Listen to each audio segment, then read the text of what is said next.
বর্তমানে সাপের প্রতি সবাই ক্ষিপ্ত, তারপরেও সাপের পক্ষে থেকে আপনাদের একটা ছোট্ট বাস্তব ঘটনা শোনাই। গ্রামের একজন গর্ভবতী পরহেজগার মহিলা বরাবরের মতো এক রাতে তাহাজ্জুদে নামাজ আদায় করছিলেন। নামাজরত অবস্থায় তিনি দেখতে পান একটা বিষাক্ত সাপ তার সামনে ফোনা তুলে দাঁড়িয়ে আছে।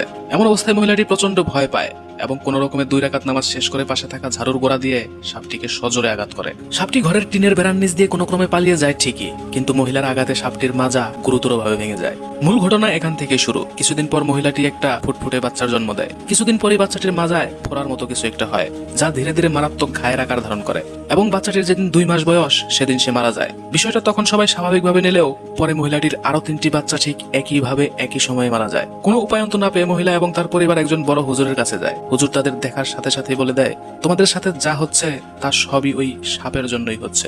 আসলে ওইটা সাপ ছিল না। এবার আপনারা বলুন, হুজুর বলছে ওইটা সাপ ছিল না, তাহলে সাপটা কি ছিল?